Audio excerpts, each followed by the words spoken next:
Dans cette vidéo, nous allons essayer de comprendre ce qu'il se passe à l'intérieur d'un noyau radioactif. Rappelons d'abord que dans un noyau, il y a Z protons et A-Z neutrons. Les protons sont positifs, les neutrons sont neutres.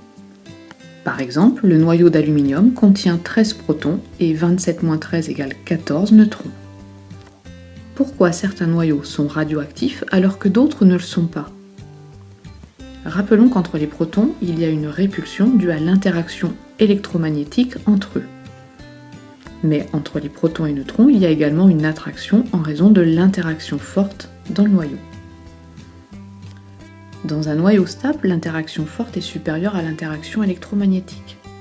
Mais s'il y a trop de particules, l'interaction électromagnétique peut devenir supérieure à l'interaction forte. Dans ce cas, le noyau est instable.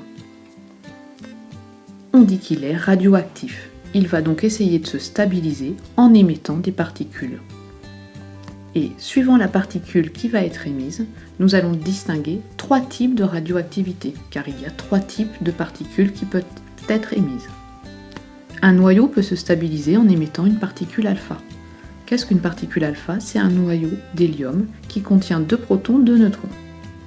Un noyau peut se stabiliser en émettant une particule bêta-. Une particule bêta- est un électron. Alors attention, qu'est-ce qui se passe à l'intérieur en réalité? C'est un neutron qui se transforme en un proton et un électron. Mais la particule émise est bien un électron. Et la dernière possibilité, une particule bêta+ peut être émise. Une particule bêta+, est ce que l'on appelle un positon. En réalité, c'est un proton qui se transforme en un neutron et un positon. Mais la particule émise est bien un positon.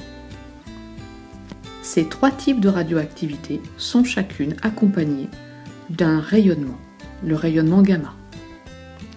D'où vient ce rayon gamma? Eh bien, le nouveau noyau stable qui est formé est dans un état excité. Et lorsqu'il se désexcite, il émet un rayonnement gamma. Que faut-il retenir dans cette capsule? Vous devez retenir la composition du noyau atomique. Vous devez retenir le nom des particules qui sont émises lors des différents types de radioactivité.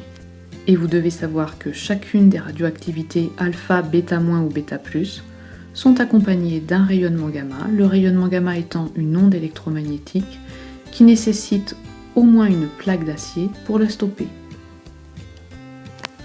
À bientôt pour une prochaine capsule.